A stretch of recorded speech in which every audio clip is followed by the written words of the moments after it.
Well, yeah, welcome on the show to the Canadian Crusade podcast. We're glad to have you with us. Honestly, kind of an honor. Yeah, seriously. Ultra Yeah. endurance athlete here. Only one of three people to complete an Epicdeca. Yeah, it's I true. mean, that's It's very something. impressive. Yeah. Yeah. How about you give an introduction? Tell us about yourself, JD. Yeah, I'm JD Tremblay, and I am an ultra triathlete. I now am with Hungry Warrior Academy. I'm the director of high performance at the Hungry Warrior Academy. Okay. Yeah, please tell us a bit more about this ministry. Yeah, that's so we started it after the book came out. So Hunger for More in Life, which became a bestseller in French, English, and Spanish. It's in 5 different languages. A lot of people have it around the world. I think you guys have a copy as well. We Holding one right here. There you go. Yeah, That's right. yeah. You got the newest version that has the bestseller on it. Okay. So yeah, exactly. And after that, then we started the Hungry Warrior Academy, and then we have online courses, online sessions. We have some partnerships. So right now we partner with Babylon Bee, if you know them. Yeah, you're going to see us very soon coming out on Babylon Bee. So we're excited to have some great partnership. And then we have a philanthropic side. So we're in 5 different countries around the world.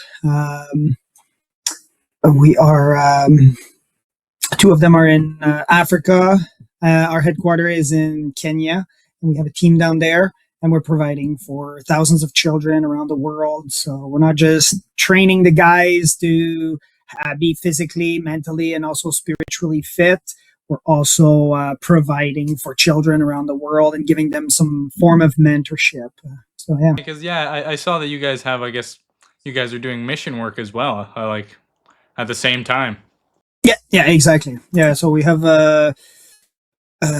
we have a huge philanthropic side to it because again, we are to provide for those children that don't have like all of these amenities or opportunities that we have. Like I remember saying at one of my guest speaking event that I funded the whole event. I mean the whole organization funded the whole event, and I'm the main guest speaker. So I'm showing up in front of thousands of people, and then we're talking, and and I started out by saying I grew up poor, but again, poor in the northern part of Quebec. That's where I grew up. And there's this lady, and it was a place that don't have a lot of even the Wi-Fi. They don't even have a lot of reception. So she shows up again. She comes and sees me, and she says, "Oh, would you like me to give you some money?" And I said, "No. Like, I'm doing fine now. Like, I was just saying it because I grew up poor, but then I realized that in other countries, some people don't have these opportunities that we have, and so we're glad to be able to provide something else. Yeah." That actually raises something. Going through your book, where you start going through the Epicdeca and on the Oahu Island. Um, I just remember, I think you give an account of like all the people there and being in the community, and but then also the sad thing that you saw is that so many people that are living in tents and I guess homeless people, and a lot of it due to mental health issues. Yeah, that's true. I tend to not even think about that side a lot. And I would say it's the first podcast that touched on that side as well. So that's a good catch on that one. Yeah. I I was expecting Hawaii to be this joyous place with lots of wealth, people living by the beach, which it is the case. I gotta say, uh, but there is on the west side of the main island is or Oahu. Yeah, that's right. It was on the west side. It was all tents. We're talking kilometers. I took a video while driving, so or or in some capacity, and I I took some a video that I can share after, and it was just kilometers and kilometers of just people living in tents, and it was yeah, it's quite sad to see. Yeah, it's something that, us in Western civilization, we often overlook the people that genuinely do have less than us and that are less fortunate. Exactly. Yeah, and then like you said, like even if we were to have grown up in so-called impoverished here in Canada, it's like if we do genuinely compare ourselves to other countries and the true like poverty that they experience, it's we experience nothing. It's crazy. Yeah, because because it's still the United States.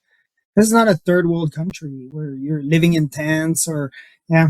So we tend not to look at this lifestyle, or we tend to numb it as well, right? So yeah. Yeah, turning a blind eye or just try to not think of it whatsoever. Yeah, even as Christians, right? I mean, we know that we've been so richly blessed, and it's so wonderful to see that you're using that blessing to bless others too. Hmm.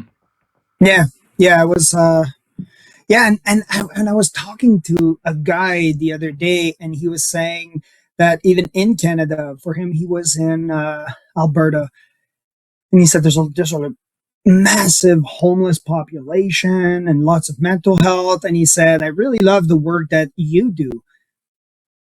And I said, well, what about you? And he said, yeah, but you're helping in other countries and you're helping people that need it. And although I agree to a certain extent that some people end up in homelessness as a result of their action, we're all called to be the body of Christ. And so we're called right now to be in 5 different countries. And oftentimes I look at our ministry and I say, we're only in 5 different countries, which is sad to me because we're not providing for enough people. Like I want to provide for more people, but we've been called overseas. We've been called in other countries. But where have you been called is essentially the message that uh, that I was talking to with this individual in Alberta. And I said, well, what have you been called to help these individuals? And he said, oh no, we shouldn't help those guys because like they because, okay, if you look at someone from another country, right? Like I'm understanding his point. I don't agree with it from a Christian point of view, right? So let's put it this way, right? But his point of view, right, was these people in other countries did not choose their predicament. Their opportunities, they just lack of. But for here, they have these opportunities. They are not taking them seriously, or for some vague reason, they ended up being homeless. And in some cases, it's almost as if they're looking for it. Okay, yeah. Yeah, I mean, I think even our pastor had spoken about that recently, speaking on the invalid who laid at the what was it, at Bethsaida, or whatever I don't whatever remember. the pool of water was that would get stirred up by an angel, so they thought. Okay. And he said, oh wait, no, it was 30 years. Yeah, and they thought like, well, he probably at that point had developed a kind of a community there. So when Jesus came to him and said to him, do you want to be healed? He genuinely meant, do you want this? And it could be assumed that maybe he didn't. Because I've found, like, I'm a certified naturopathic practitioner, right? So I am a healthcare provider, and I've noticed that there's a lot of people out there that don't want to be healed. They don't want to be successful. We're talking about financial, or they're claiming they do. It's almost as if they're just watching the Montreal Canadiens and they're saying, "Oh, these guys should work this way, or they should win, or they." But it's always about other people. It's not about themselves. Like, how can you be successful in your own life? And It's how can you be successful in terms of a Christian perspective. It's how can you be successful in the eyes of God. And so in the eyes of God, there are some activities that could be benign for others that are massive in the kingdom. And sometimes it's just asking that individual. Sometimes it's things that are free, that they're completely free. Sometimes I see Christians completely overcomplicate things. Oh, I will, I will help people in the middle of Africa. I will go build a mud hut, and you don't have to complicate.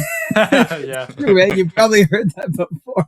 Yeah. Oh yeah, absolutely. Whereas, I think we are called to really, for lack of a better word, have dominion where we are, to like spread the gospel where we are. And how best we do that is through loving others. Yeah, and then it's how you love others that is the most important, right? Because what we're told in the world is how do you love yourself first, and then and how do you love yourself first, and then or put your mask on first, and then help out others. Yeah. Where you've heard that before, right? Absolutely. Yeah. Yeah. And it's so funny, right? Because I know we've talked about this quite a bit, that Yes. it's like, it's that inversion of worldly joy comes from almost self-centeredness, when in reality, self-centeredness is the cause of a lot of struggle, right? Oh yeah. We know that we get I'm sure you experience this a lot too, like the joy of considering others more important than yourself and serving them, reaching out to them, right? Oh yeah, definitely. Yeah, we do. So you're naturopathic practitioner, so you have a perspective of like holistic healing, right? Of healing the whole person, I guess. Yeah. If we look at it from this perspective, yeah, because I know that holistic has been Yeah. misused in It many could be seen as like cases. sketchy among Yeah, the no, Christian community, but I'm not talking about like crystals and and sage. They all do carry a certain form of energy. The way I can explain it is they all do carry a certain form of energy. Is how you utilize them. Right? So there are these plants that have let's say oregano, right? Oregano helps. It's almost as if now I'm going to say the word antibiotic, but it's not a formal antibiotic. So it's not in modern medicine, but it's in phytotherapy, which is the medicine of plants. So you can use oregano to help with a common cold, okay? Certain symptoms. The way that it's being used in certain modern medicine or in the Western world would be more in the sense of taking the plant, okay, and putting it into a pill and mixing it up with a whole bunch of chemicals and then providing it for you, right? Which provides you with a lot of other side effects, okay? Now, in other types of approaches, you have the plant, and then the plant is you attach a god to it. So so you're attaching a form of religious pattern to it, and so that's if you can detach both, you can understand, well, it has a property. You can heal yourself with or certain types of minor illnesses with say oregano, and you don't attach a god to it, because otherwise you would go against the first and the second commandment. But yes, crystals, rocks, trees, everything carries some form of frequency, and it's with these frequencies that you can really realign your system, so to speak. Yeah. Okay, so the use of like crystals or other like objects you have been using in a holistic healing practice? Well, for example, certain types of frequencies have been, or certain magnets, right? Magnets, it is a rock, right? So using lithotherapy or a form of rock to heal or move certain body parts Okay, interesting. right? So if let's say you're walking in the woods and you're walking in a wood and it's full of maple, just a forest full of maple. Okay. And you're going to sense it much differently than if you walk inside of a different forest that is with different types of trees. And Okay, yeah. that's just because it emanates a different fragrance, a different. Now, to associate it with a certain demon, to associate it with a certain religious beliefs, when you're looking at a formal, formal traditional practice such as Reiki. Reiki is associated with Japanese, which is a form of energy. But then again, you understand that it is an energy that you're moving.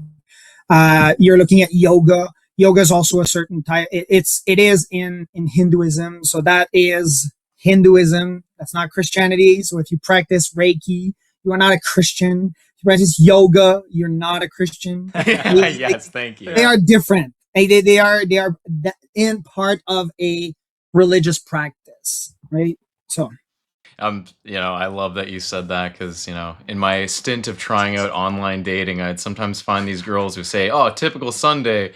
First I go shopping, then I do yoga, and boy. church isn't even on there." And I'm just like, Yeah. you're just actually a Hindu. and the worst part is that they go to church sometimes. These people, they go to church. That's the worst part. Those are the worst Christians because again, it waters down the true meaning, the essence of what Christianity is. When you are not serious about your walk with Christ, then how can he trust you with even more? Yeah, that's a good point. Yeah, there's also really it paints a bad picture of what Christianity is to the outside world. Yeah. Yeah, I would go so far to even say that I think the lukewarm Christian is more dangerous than someone who's not a Christian at all. That's what the Bible says. Yeah, exactly. Yeah. Lukewarm spit you out. Yeah. But I'd like to ask you, how did you begin going to other countries and having ministry there? Like, how did that come about, and how did you go forward and actually do it?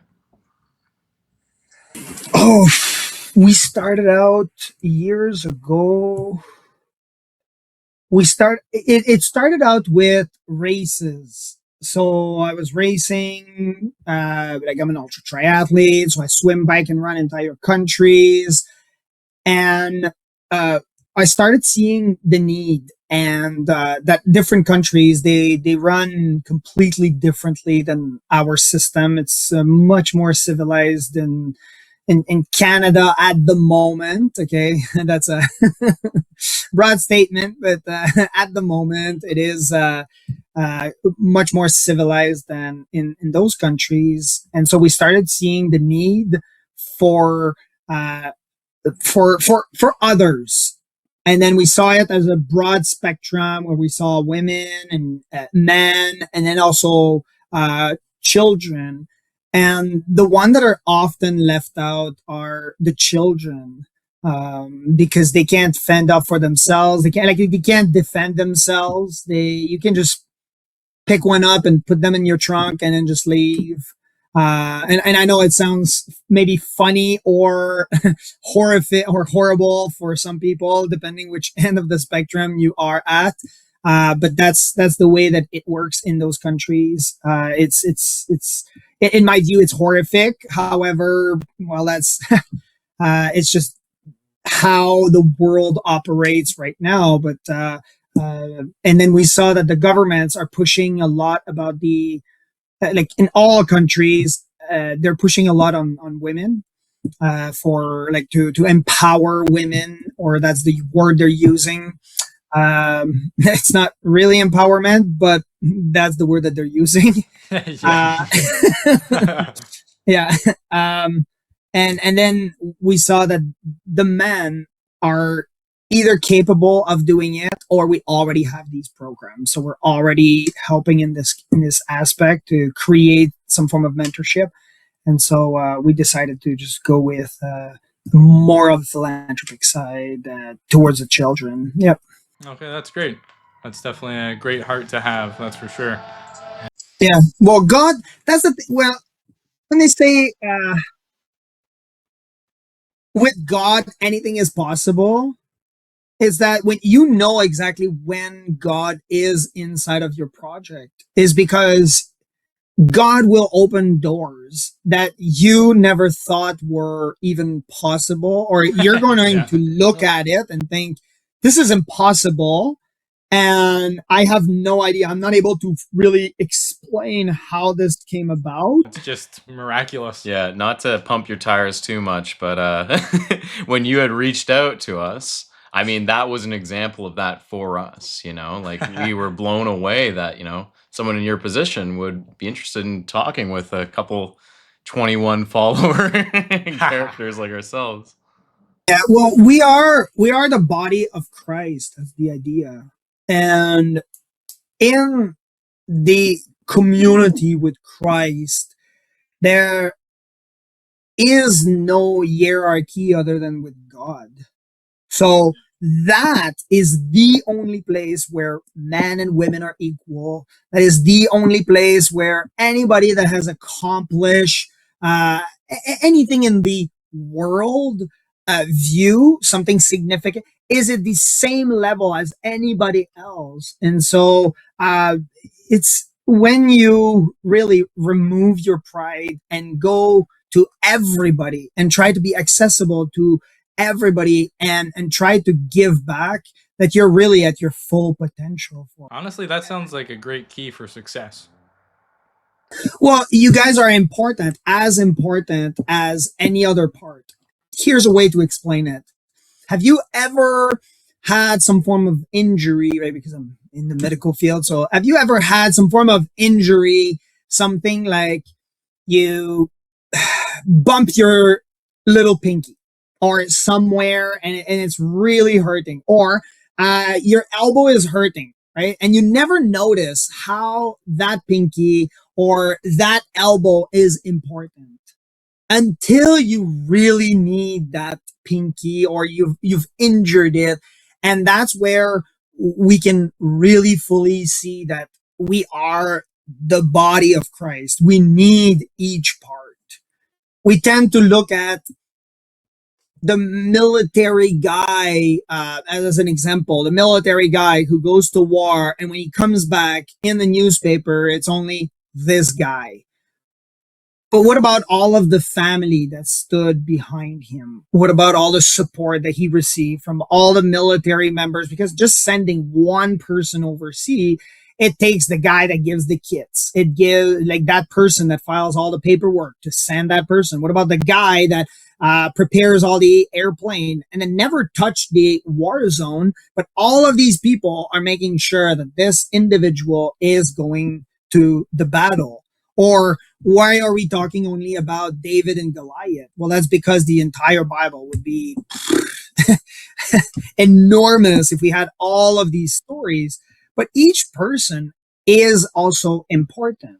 So if we think David and Goliath, well, David had some other individuals that played a key role in the story that led him to become a king. We look at those 300 guys that stayed with him even after he was kicked out of the palace by Saul. Those are 300 guys that are never going to be named. We might see them in some history book by some pure miracle, or maybe AI is able to invent those 300 guys. But we're not going to know who these guys are until we get to heaven. But those are 300 guys that were instrumental to the kingdom. And so every part of how a Christian is to comport himself is definitely important. And there's nobody that should be seen as so high. And this is actually the part that I'm going to use the word hate the most, because we should hate things that God hates. But I've seen a lot of pastors that were extremely prideful, and we've received, to be fair, we've received more from non-Christian than Christians. So that's to give you, we're not just talking about finances or we're talking about in even in my life, I've received a lot more from non-Christians than Christians. And that's as a result of Christians viewing ourselves as a hierarchy and not being able to be part of a Christian community. We're part of the body of Christ. And if the pinky does not like the index, then we don't have a cohesive body. And that's how can the head function well if the two fingers are fighting against each other? So we're called to be the body of Christ. We accepted Jesus. That's the bottom line for anybody that is listening that wants to know. Yes, that's what it is. You have to accept Jesus, and then you have to believe. And the believing part is following Jesus. Well, following him is by being humble about everything that I've done. I even claim that there's nothing special about JD. That's the favorite. If you read my book, but here I'll read you the best part of my book is it's in the epilogue. And in the epilogue, that's page 294, it says, while I may not have any special superpowers, I do possess the courage to take risks. I understand that failure will always be a possibility, but I would rather face that possibility head on than live with the regret of not trying at all. So again, there's nothing special about JD. I have an ability that God gave me to swim, bike, and run entire countries. Now yes, it is inspiring for other people, but what has God called you? That's the message that I want to give to other people. It's not, hey, look at JD, look how awesome he has accomplished. It's, hey, JD, I sold my house. I had no money. I sold my house. Just so I could do the Epicdeca. And I used that money to do that, which is not in the book. So now you're learning about it. So that's what I did. I made some sacrifices to become that guy that is known for these achievements. And some people are giving their life, right? So we're looking at military guys, police officers, firefighters that are sometimes doing a difficult task to protect us and save us. So there's nothing special about JD. It's about understanding what is your calling, and that no calling is too small for what God has called you to do, whether it's doing a podcast, throwing it on the internet, becoming the best podcast there is. There's nothing too big for God. God can take anyone he took a shepherd and made him a king. And we're looking at it like, oh, this is just another story in the Bible. No, these are real life individual.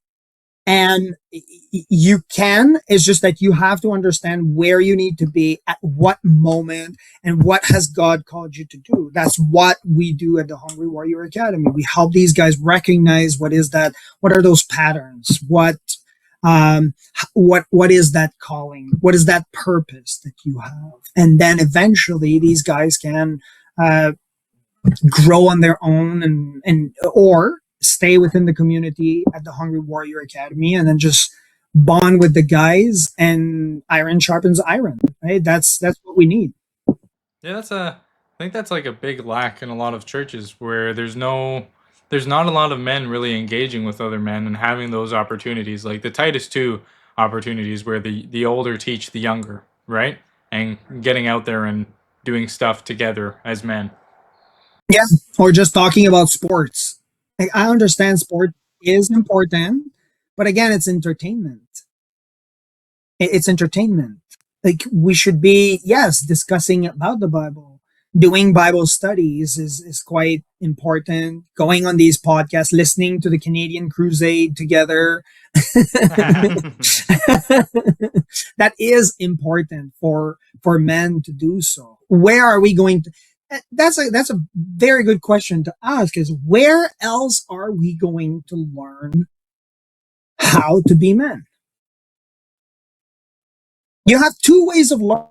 you can either learn from other people, from other people's mistakes, which that's why you guys created that podcast, is to learn from all these different people, or you can learn from your own mistakes, and by doing so, you're wasting years of your life. Yeah, that's so true. It's crazy. Yeah. Yeah, it's like these people that keep telling me, "Oh, I had to go through this to understand, to really fully." No, you didn't. No, you didn't. Here, there you go. There's a Canadian Crusade podcast over there. Just go listen to it, and then you'll learn way more about it, right? You learn in your car while you're hiking. Well, it doesn't matter. Just go listen to it, right? See, there's that idea. Here's what you can do. Not just, it's about really connecting with people. Yeah.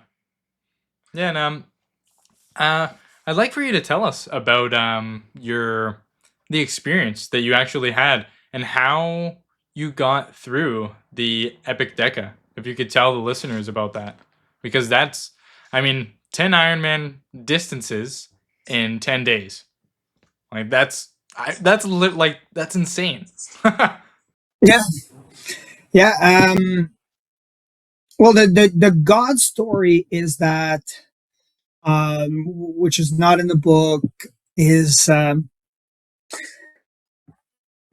I was already doing some Ironman. I had already done a few Ultraman, which Ultraman is double the distance of an Ironman, with a cutoff of 12 hours each days, and you have to do it over 3 days. So I did a few of those. We've already started traveling as a, but I've used that money, the money that I had.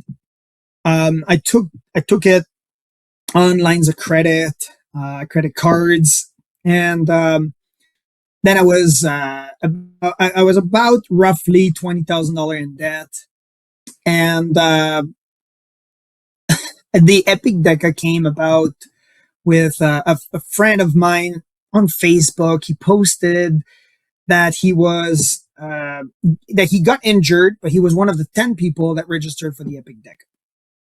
They were only taking 10, so I had a voice in my head, and it says to test the spirit. And I remember telling that voice, I don't have the money. Here are the facts. I'm $20,000 in debt. I just finished university as an engineer. So there's how am I going to even pay or afford a $15,000 registration cost, and then all I get is the opportunity with $15,000, the opportunity to be part of the Epicdeca. And then you had the flights, but only between the islands. So those small flights, you had that. But if you had to change your flight, then you would pay the extra and all of that. So I put down on a piece of paper saying, well, how much do I need? I needed a minimum of 60,000. And I said, there's no way I can afford that at all. I had, so I told God, I said, if it is really from you, I need $60,000 minimum. I need 4 people that are knowledgeable in crewing for an ultra, or that have done some form of ultra events.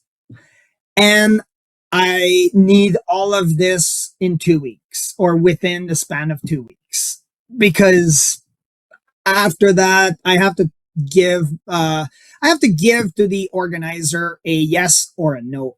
That's pretty much it. So that was in February of that year, and then the race was in May. So 3 months before the actual race, I said to God, I need 60,000, 4 people. And okay, to put into perspective, because some people might not know, the Ultraman world, there's not a lot of people that finish those. So Ultraman Canada has less than 100 people that finish that race.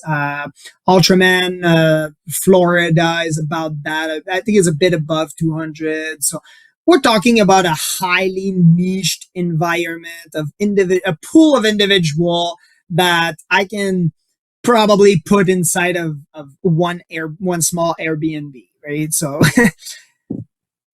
I had to pick from these individuals. I even asked my dad, and I called my dad. I said, Dad, the time is coming and I need 4 people. Can you be one of those crew members? And he said, I know you would be paying for it. You'd be paying my flight, my food. But he said, you said to God that you needed 4 people that are knowledgeable in those ultras or have done he said, I know nothing about that, dude. He said, I don't even fit in that category. And that would remove God or that would remove the honor to God. That would just rob God of that miracle that he's going to give you. So I said, thanks, Dad. I hung up on him. I wasn't too excited about that, but I understood that he was right. And I think that we do this, or we tend to do this all the time. Okay, yeah, thank you, but I did not want to hear about Jesus at that time. It's difficult.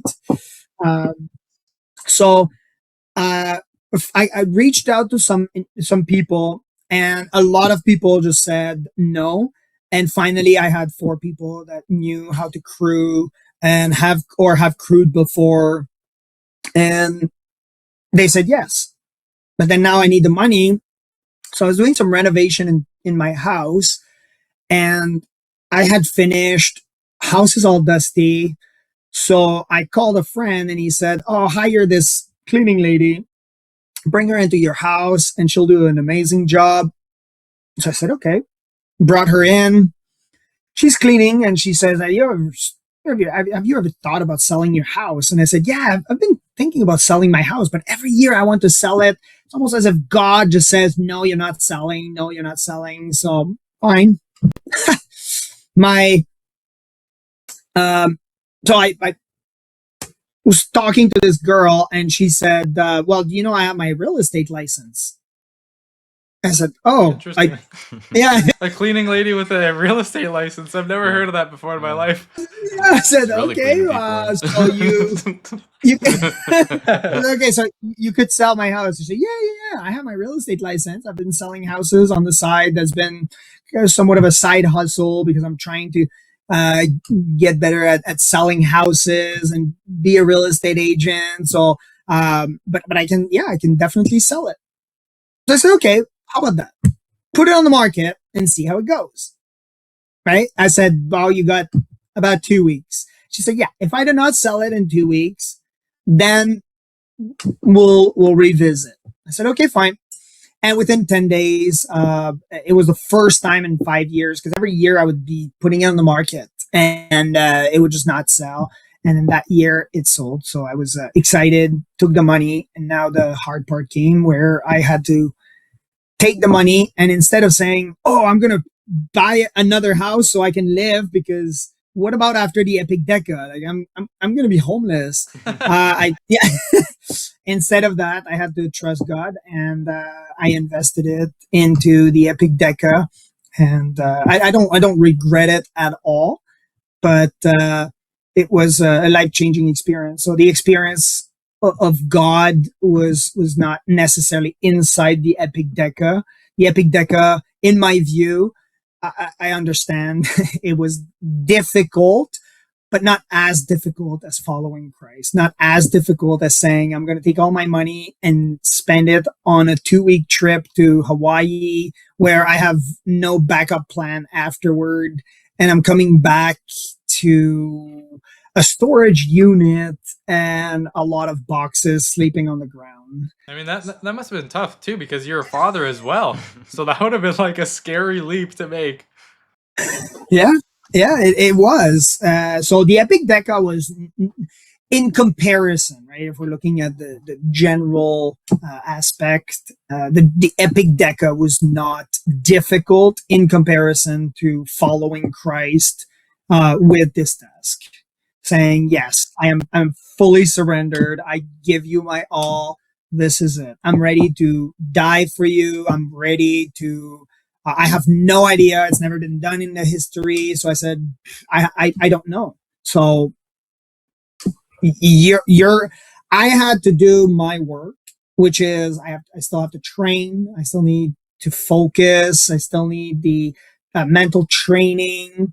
I still need the equipment, the plan, the team.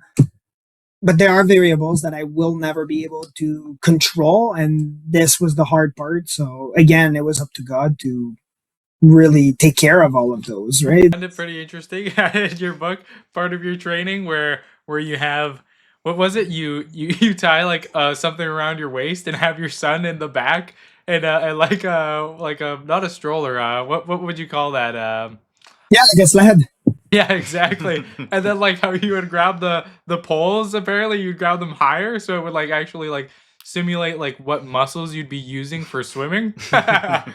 Exactly. Yeah, I went really Rocky style. Yeah, reading that I was laughing, man. That was so good. Yeah, and my son still remembers this, and he loved this moment where we were climbing mountains. Because for me, it was about the community, and my community is my kid. I want to involve my kid into everything that I do. So I did not want to just leave him on the side and then train. And then, no, if I am to become someone, it was about becoming at least, it was about following the hierarchy. I'm going to become the son of God, and then I'm going to become a father. And then after this, everything about the world you can achieve. So yeah, I learned that. And funny because I learned that from my son. We were in the elevator once. Yeah, there was this lady. So again, elevator pitch real quick. The lady said, "Oh, you're new in the building. What do you do?" And automatically my brain goes to where everybody would say, well, I'm either an engineering student or I'm an engineer or some variation of it. And before I even answered, I had my son in my arm and he just pointed at my chest and he said, "This is my daddy." And that's when I realized, yeah, there's no title that really matter. The part that really matter is God, then your family, and then all of those titles. They don't mean much in the world. It's all about being the body of Christ and understanding what is the position that I hold and how can I use this platform to inspire others to really take the torch and keep running for what their purpose is. Right. So, yeah. Well, dude, you inspired me to run half a marathon. That's good. Yeah, exactly. Yeah, man. Yeah. So did you do it or are you doing it right now? No, I did it. I did it in 2 hours and 35 minutes. There you go. Excellent. Yeah. Yeah, so thank you. There you go.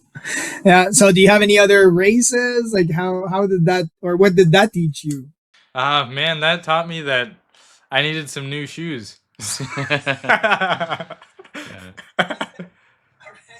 That's like I got some new shoes because it wasn't bad. Like the run was pretty good. The only thing that I felt afterwards was just like some pain in the knees, but now I'm totally fine. That was it. Yeah, and the majority of people are putting a limitation on themselves. They see that it takes a long time for elite runners to recover and it's hard on the body. So yes, of course, if you push your body to the extreme, then it's going to take you a long time to recover. Or if, let's say, you do a podcast every half days. So you're doing 2 podcasts every single day, plus you're working. You're going to tire yourself out completely. Plus all the editing and shooting it on social media. Well, the same concept works for life. Life is like a half marathon or whatever distance you wish to have. It's about taking your time and really enjoying the scenery, enjoying the other people, the community, learning something new in the process, adjusting, and not doing it too fast. Because once you're doing this, then you're being creative and you're still living. So Yeah, has there any advice for, because I have quite a few runner friends, so is there any advice that you'd have for them that want to achieve long distances, per se, say they want to get a marathon, their first marathon, is there any advice that you'd have for them on how to do so? Yeah, I just gave it. Yeah. For example, okay, I'll say it even in a better way. Most runners, okay, and we're talking about, because I've trained with and also trained Olympians, but most of the average amateurs out there, even we're talking elite runners, okay, not Olympians or professional athletes, but most athletes are going into zone one. And zone one is, which you can apply this to your personal life, right? So it's just a different way of saying it. So zone one is if you're capable of talking to somebody else while doing the activity, and that's your zone one. It's beautiful because that even relates to the community aspect being a part of it. It's like it all ties in together. It's like, oh, can you do this as a community? Then you're probably doing it right. Hmm. Or do you have to ignore your friends while you're doing it? do you, about recovery specifically, I'm curious. Do you have any secrets, whether it be nutrition wise, whether it be, contrast, just like any techniques that you might have to share? For everything, including nutrition, it would be about purpose. So Eddie Hall, everybody knows that guy, right? Champion power lifter. Okay. Has like the hardest punch in the world. This guy's insane. Oh yeah. Exactly. So this guy, he eats a different diet than another elite person, such as JD Tremblay, who swim, bike, and run entire country. It would be, well, quite peculiar and hilarious if you would see me on my bike with half a chicken, just That'd be pretty hilarious. but, but it would not be uncommon to see Eddie Hall on the side after he lifted a car with half a chicken just devouring it. You would not have much of a eye opener moment, but for JD, it would be different. So the advice would be to eat for a purpose, right? If you're called to be a prayer warrior, then fasting is part of your definitely part of it, part of your diet or part of your nutrition. As a Christian, it says, and when you fast, so fasting should be part of it. It is a mandatory task that we should be doing, which is difficult, especially for me. It was difficult to fast because I was thinking that I was not going to have enough energy to perform my duty as an athlete. So obviously you're not fasting inside of a race, okay? But you're eating for a purpose. So instead of saying, well, here's the type of diet and here's what I used, and I'm giving you an advice that is a custom based where you can make it for yourself. So if you're a runner and you eat like a runner, and then you're researching how to eat like a runner, not how everybody eats that are elite individuals.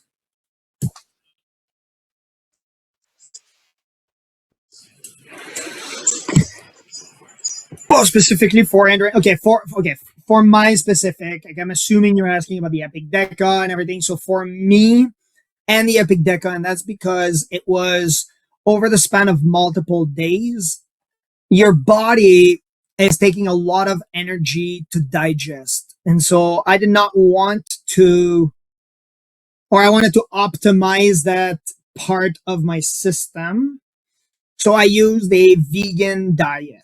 Okay, it was not sustainable, and anyway, so I'm not vegan anymore. Like I'm not, right, but I was vegan while I was doing some ultra endurance, and that's because when you're doing these multi-day events, then I don't have to think too much or spend a lot of energy digesting and also running or cycling or swimming. So that's yeah, that was one of the ways that I used.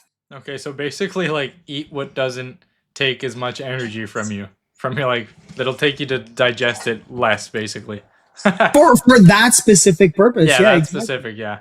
Yeah, because if all of a sudden, if say you need meat carries some certain types of iron, and so you're now going into do you need eggs or do you need meat?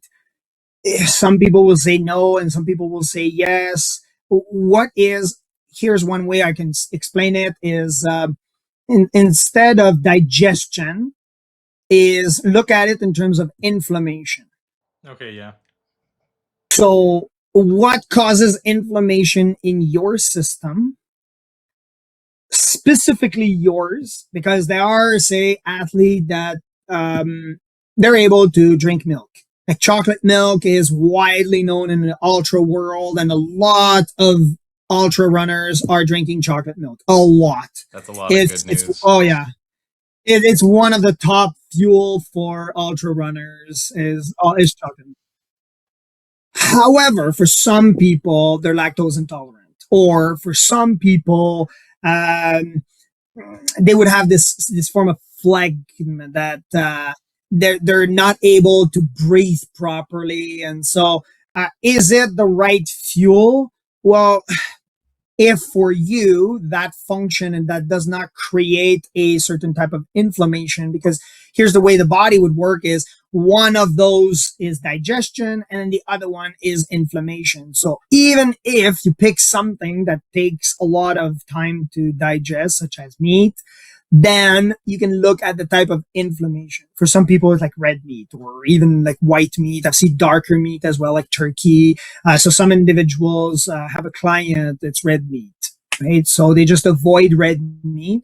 They still take red meat for some parts of their life, like they just want to, or but they cater it. But they understand that it creates a certain level of inflammation. I have another client. For him, it's lactose, right? But he still has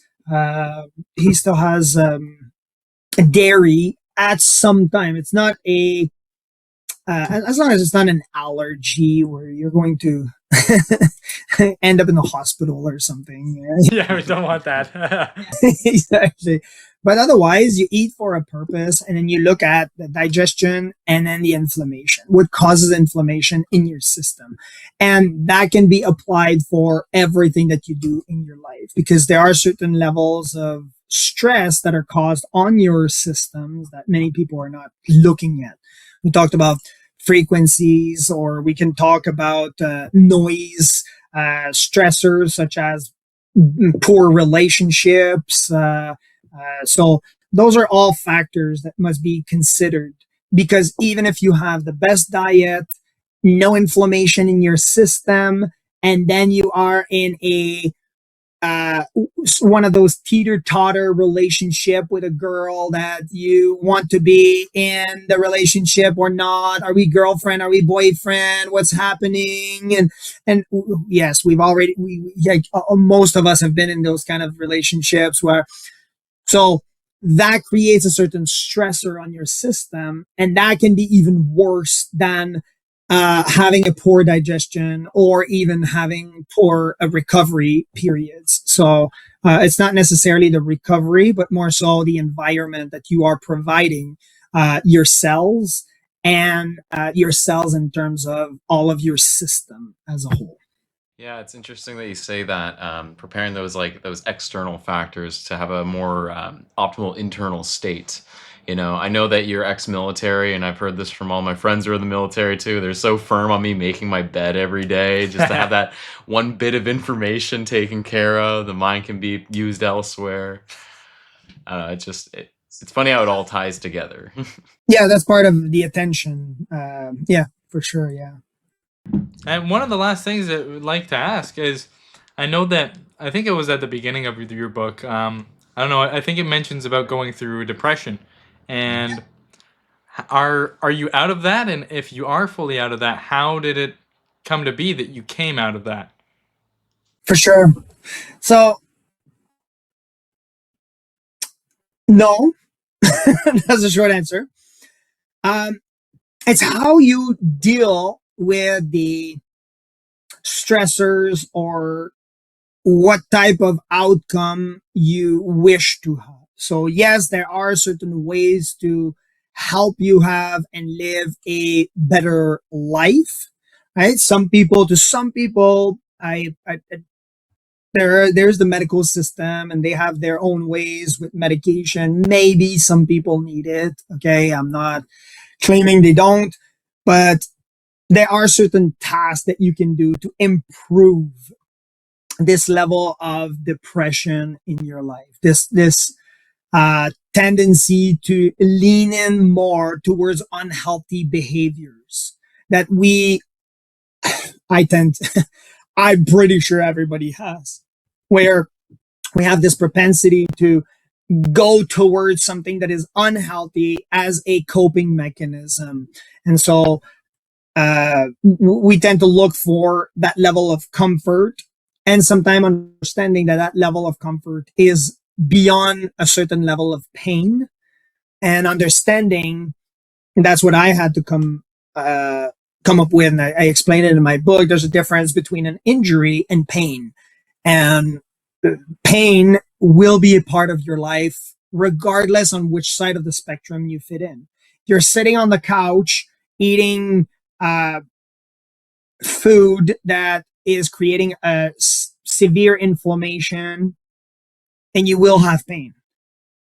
And if you are eating extremely healthy and you are doing what is required, then you will also have pain.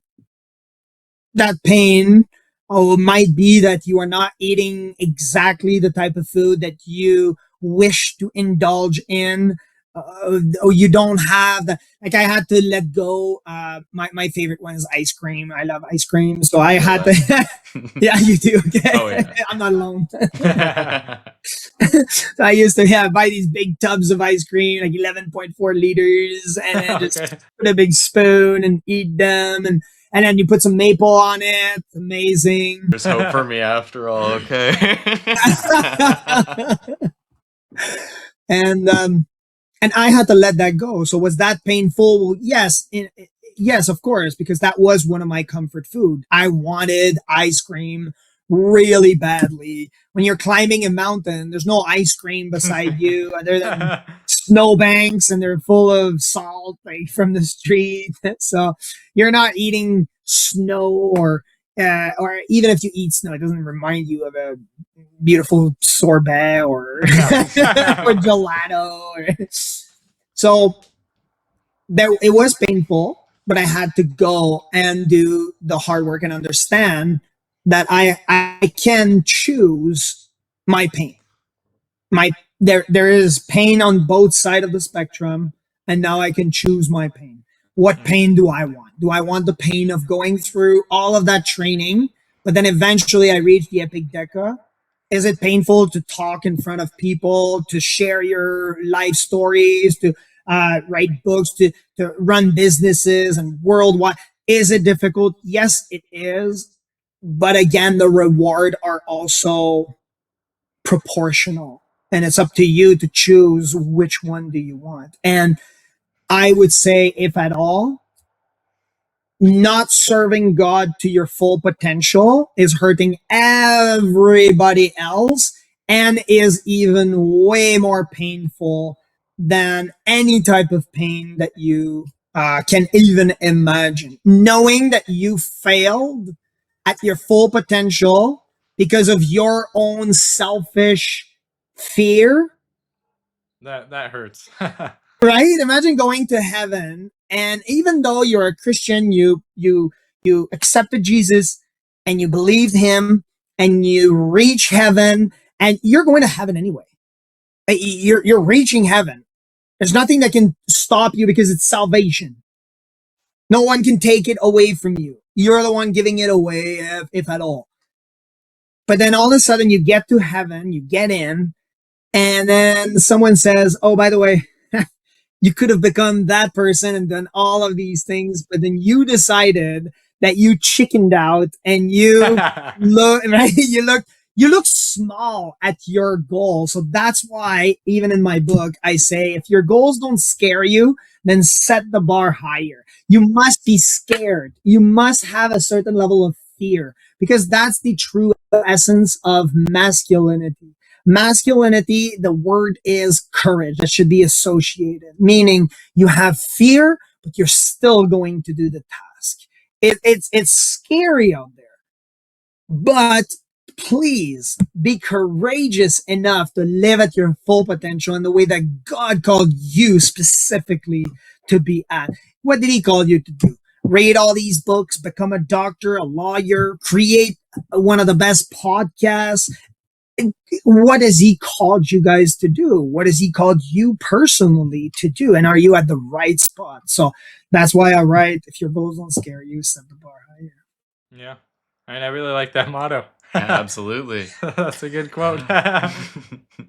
Yeah. And like, and applying that to life, and like us like building ourselves as men, like in strength and endurance. Like if we don't actually have that, how are we able to serve the body well? Like I want to be a man that is strong enough and fit enough and be able to last long enough that I'm actually able to serve the body of Christ well throughout throughout my years, and hopefully and teach that to my son, and Lord willing I'll have more sons, and instill that in them, that would carry out through the generations, that they would actually serve in the same capacity. Yeah. Yeah, it's like breaking, they're calling it generational curses that your grandparents have placed on your family. It's like breaking them all into one shot. I know that, and I was even thankful that my dad did that. He's the one that broke it, where he accepted Jesus and said, "This is where our family." Now, my dad was not perfect, right? Like any other dad, like any other human being. However, he did accept Jesus and tried his best to follow Christ to the best of his ability. And now, as a result, I'm able to say it's because of him that I am now capable of following Jesus Christ, because now I know of him, and then I get to pass it to my son, and he has to make his own decision still, but I'm going to do my best to follow him. Yeah. Yeah, well, that's a blessing to be able to have that, though. That's for sure. You know, it all, as you bring that up, it makes me think about another question that I was mulling over. Do you believe that there is a connection between somebody's spiritual health and their physical health? Oh yeah, definitely. Yes. Yeah, for sure. For sure. Because see, the way,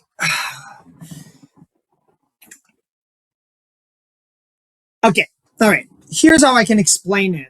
Because you brought up the word, or I brought up the word while you were speaking about attention. Okay, so where you put your attention towards is where your body will go. Have you ever driven a car and then you look on the side of the road and there's an accident? Exactly. See, he's doing it already. Yeah. Right? Your entire body moves in that direction.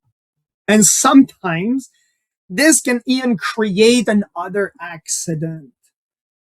So by default, just reading the Bible, just praying in the morning, it's not the whole recipe. You're not going to be making pancakes with just flour, okay, or just water.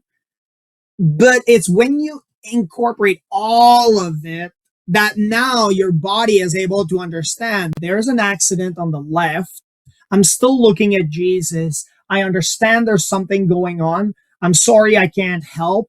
And here I'm going to keep my body in the right direction, which that direction is Jesus Christ, because he said, I am the way, the truth, and the life, and no one comes to the Father but through me. And therefore, he is that way that we're aiming to have our attention on him constantly. So by saying our spiritual aspect is with our mind and our body, definitely. And we can go even further by saying, because we have the Epic Foundation for the at the Hungry Warrior Academy. And the E is eternal restoration, but P is physical temple. Many pastors or people of faith forget that. They forget that often, that they are the body of Christ and they are the physical temple of the Holy Spirit that lives inside of us. So if you are to be the physical temple, well, I maybe the argument can be made that they have a bigger temple.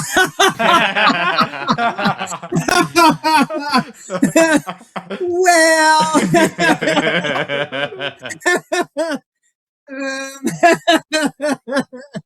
but unfortunately, your temple is not as healthy as it could be. And so you should be taking care and passing a broom in your physical temple, as well as part of your mind, and also so that's why I'm saying that yes, definitely the spiritual is connected with the body, because where your attention goes, your entire body goes. And if you are in the world, right, the more that you for me it was my addiction. I talk about it on some podcast, and I'm open about it. It was pornography. And so when I quit pornography, I saw my life changing a lot more. And that's because, again, when you're looking at unhealthy behaviors, then your body tends to go towards it, even when the accident is now removed. Now you're driving on the highway, the accident is removed, and you're still going left. You're still going into a wall or off the rails, that's where you were supposed to. And so that's why I say that, yes, definitely the spiritual is connected with the physical. Yeah. And I had another question, maybe your thoughts on this too, because we know different parts of Scripture, especially in the epistles from Paul, like in Romans 5, he says that suffering produces endurance, endurance produces character, and then character produces hope or faith, right? So there almost seems to be this intrinsic connection between suffering we experience and the strengthening of our faith in a way. You know, he even uses the example of a runner, right? That he would run to the end, that he would finish the race, that he would keep the faith.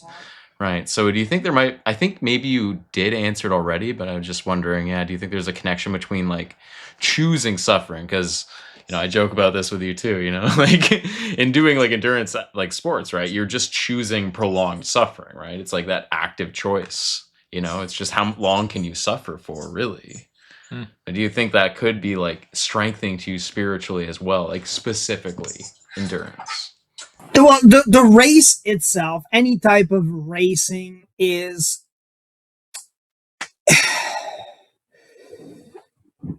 a false reality. So it's a test. So me doing like I said, me doing the Epicdeca, that's not the hard part. Like many podcasts, people, they focus so much on this particular event, but that's only the catalyst. That's only 10 day, which is one race. But the entire recipe is being a Christian. So that's what I would have to, yeah. We can't do no thing apart from Christ. Yeah. And then apart from him, we will surely do no thing. Yeah. And I gotta know, how did you run in the winter, in the snow, man? Because I'm thinking about that for myself, because I'm gonna continue running. So winter's coming here in Ottawa, and it hits us hard. So I'm just like, how am I gonna do this? Yeah, there are certain shoes that you can use. Now the technology has changed a lot. Engineering is becoming a lot better on that. There are certain Vibram shoes. I don't want to give too much marketing to certain companies, but there are these companies such as Vibram that create certain soles that stick more to the ice. There are these spikes that you can buy for quite cheap, where you can keep running. And it's always to keep safety in mind. to make sure that when you are running, your safety should be the major component. The best advice my coach gave me, like while he was training me for the Epicdeca, was just don't get injured. That's it. Because once you're injured, and we talked about pain versus injury, once you're injured, that stops you from doing the task that you were supposed to do. So I'm hoping that people will listen to it and think I would like to not get injured and not reach that point. And these can be physical injuries, mental injuries, or also spiritual injuries, because you can injure your spirit as well. So by performing certain unhealthy behaviors, right? So that's the way I can frame it. So running on the snow, yes, I was running on the snow with my shoes, and when it was about climbing mountains, I was doing it with snowshoes. So I had the right equipment, and with the right equipment, the right coach, and all the right training, there's all of these seasons become just fun in Canada. People are saying, "Oh, it's -30, -40."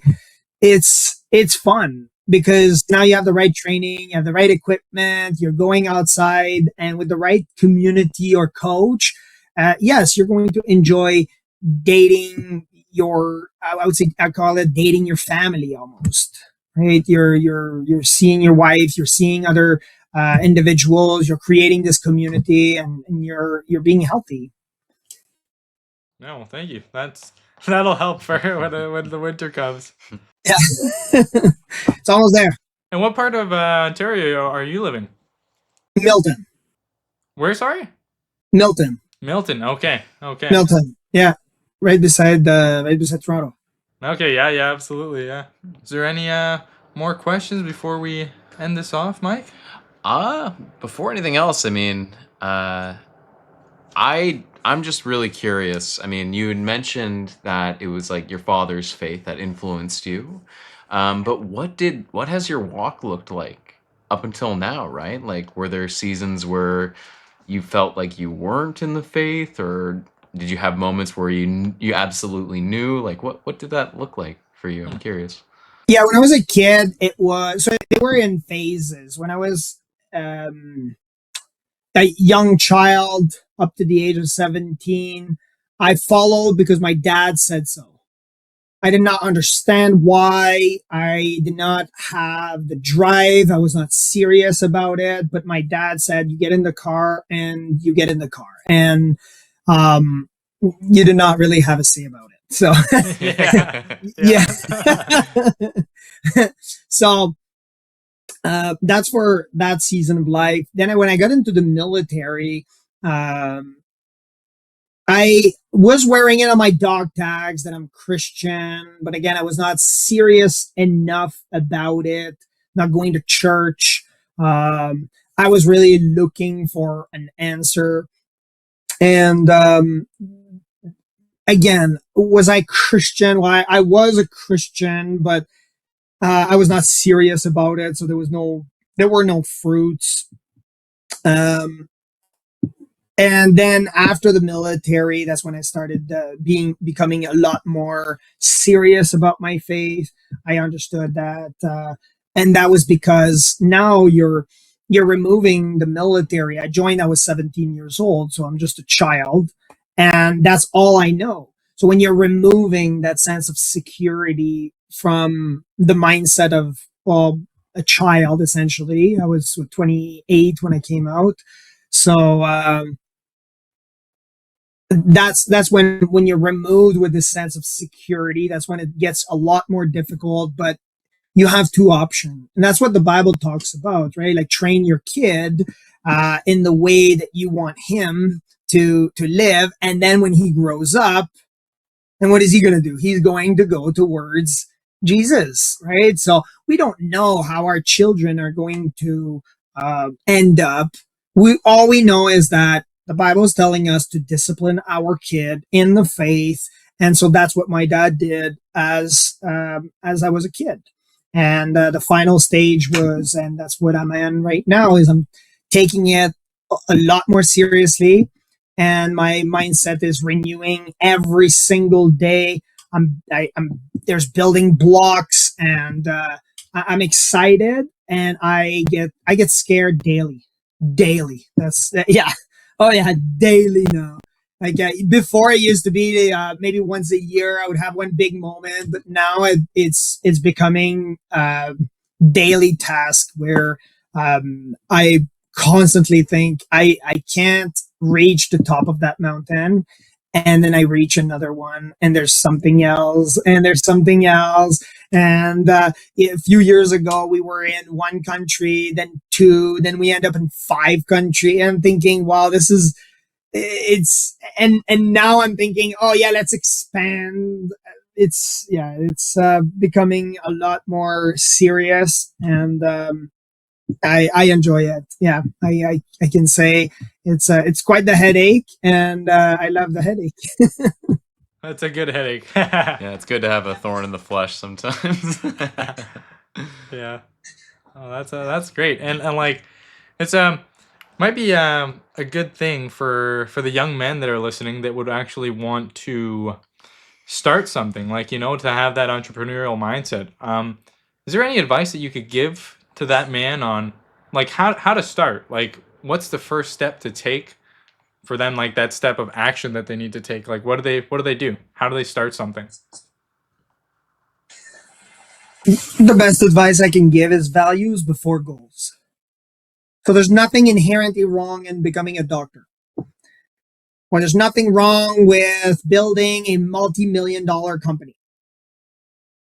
Despite what some churches might say, because some churches stay in the mindset of, what is it, the happy or the poor or something like that, which is the poor in spirit, by the way. But anyway, they're not finishing the so so there's nothing inherently wrong in building a multi-million-dollar company, or the other example that I said was becoming a doctor. But if your values are not in alignment with how God wants you to live your life, then that place where you're becoming a doctor might become somewhat of a prideful title that you are only seeking. What about all of those dollars? Then that's where that evil can come out, is that now you are only seeking the dollar signs. So that's why I say values before goals is better, because now that you have your values anchored, then when it's time to, when the storm comes, because it will, and it will for everybody, whether you are an entrepreneur and you start something, or you work for somebody else, in any case, a storm is coming in your life. And by having some strong values, then you will be able to resist the storm much better and much longer as a result. Yeah, a house built on the rock will stand. Yeah, that's right. Exactly. Yep. Yeah. Well, JD, would you want to tell us where, we'll tell the listeners where they can find you, where they can find the Hungry Warrior Academy, and etc.? For sure. It's hungrywarrioracademy.com. Okay. And how can the listeners get your book, The Hungry for More in Life? Where can they get this? Hunger for More in Life is on Amazon for sale, or they can go at hungrywarrioracademy.com and reach out to one of us, and then we're going to be more than happy to talk to you, the people, and see if it's a right fit. And if it's the right fit, they'll probably even get the book while they're getting some coaching. Okay, great. And I'd like to ask if you could leave us with a final charge before we end off.